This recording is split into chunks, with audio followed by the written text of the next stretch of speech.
George Seay is the CEO at Annandale Capital. He's joining us now because we were talking earlier about the 10-year yield hitting. It's now almost at 1.4%. You say it's going to be in a range up to 1.5%. Dare I ask, what happens to Jane and Joe Main Street if it crosses 1.5%? Any big deal?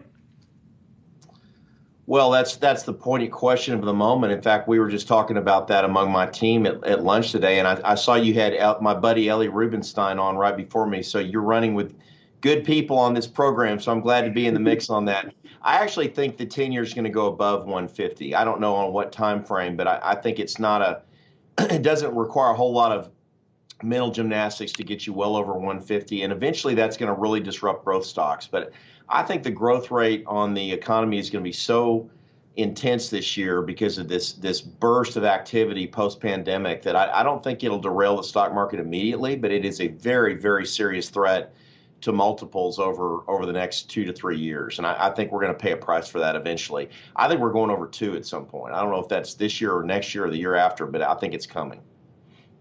So, George, with that in mind, then, is it time to de-risk your portfolio? And I guess where would you suggest that investors invest at this point? Yeah, we don't have good solutions for alternatives to investment-grade fixed income, to be plain. I just don't think that if you want an equivalent amount of risk, there's just not very many good options out there. You could look at midstream oil and gas pipeline companies. You can look at REITs. You can look at some private equity funding solutions that are on the debt side, and you can earn, on paper at least, a much higher yield than you would through investment grade paper or U.S. governments. But the problem is they're also much riskier. So we're going to shift about a quarter to a third of our fixed income portfolio into things like that, just to pick up a little extra yield. But we're going to give full disclosure and have our clients go in eyes wide open that they're increasing their risk levels by doing that. There's no equivalent pari passu trade-off.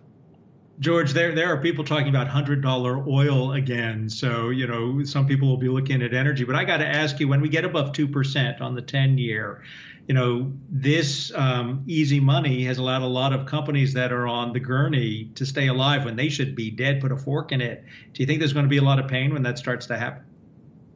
I don't. I think that so much money has been raised that I think a lot of what I would call, like you said, cadaver businesses that really should be in the grave and not walking around still will continue to walk around. I think there's just so much debt money out there, and until that debt comes due in 4, 5, 6, 7 years, whatever the maturity date is, they're going to keep walking around. And you look at all the money being raised by SPACs and even some IPOs. Look at Bumble the other day, trading at over a $10 billion valuation for a company that barely makes any money. I think there's just too much money out there for there to be a whole lot of pain and agony. That will come in time, just like there will be a price to pay for all this federal debt we're running up at the same time. But it's a process. It's not an event, and we're just not. It's going to take time before really bad things happen. It's just not going to happen anytime soon. There's just too much euphoria. And there's too much liquidity out there. The liquidity is overwhelming, both at the governmental level and at the private company level.